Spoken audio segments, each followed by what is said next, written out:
நம்ம Ashwin sweets and snacks export பண்றதுக்கு 7373041434 மற்றும் www.ashwinsweets.com கான்டாக்ட் பண்ணுங்க. மேற்கு தொடர்ச்சி மலைப்பகுதியில் பெய்த கனமழையால் தேனி மாவட்டம் மேகமலை அருவியில் வெள்ளப்பெருக்கு ஏற்பட்டு பாதுகாப்பு தடுப்பு கம்பிகளை சேதப்படுத்தி தண்ணீர் சீறி பாய்ந்து இதனால் அருவிக்கு செல்ல இரண்டாவது நாளாக தடை விதித்து வனத்துறையினர் தீவிர பாதுகாப்பு பணியில் ஈடுபட்டுள்ளனர். கூடுதல் விவரங்களை செய்தியாளர் விக்னேஷ் வழங்க கேட்கலாம். விக்னேஷ் வணக்கம். அந்த பகுதியில் மேற்கொள்ளப்பட்டுள்ள முன்னெச்சரிக்கை நடவடிக்கைகள் என்ன? தேனி மாவட்டத்தில் அமைந்துள்ள மேற்கு தொடர்ச்சி மலைப்பகுதிகளான மேகமலை, வெள்ளிமலை உள்ளிட்ட மலைப்பகுதியில் நேற்று இரவு விடிய கொட்டி தீர்த்த கனமழையால் மேகமலை அருவியில் தண்ணீர் தொடர்ந்து அதிகரித்து கடுமையான வெள்ளப்பெருக்கு ஏற்பட்டுள்ளது. அருவியில் உள்ள பாதுகாப்பு தடுப்பு கம்பிகளை சேதப்படுத்தி படிக்கட்டு வழியாக தண்ணீர் சீறி பாய்ந்து 1 கிலோமீட்டர் தூரத்திற்கு முன்பாகவே சோதனை சாவடி அமைத்து வனத்துறையினர் தீவிர பாதுகாப்பு பணியில் ஈடுபட்டு வருகின்றனர்.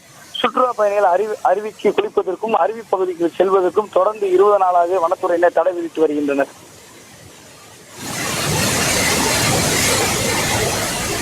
விவரங்களுக்கு நன்றி விக்னேஷ். நம்ம Ashwin sweets and snacks export பண்றதுக்கு 7373041434 மற்றும் www.ashwinsweets.com கான்டாக்ட் பண்ணுங்க.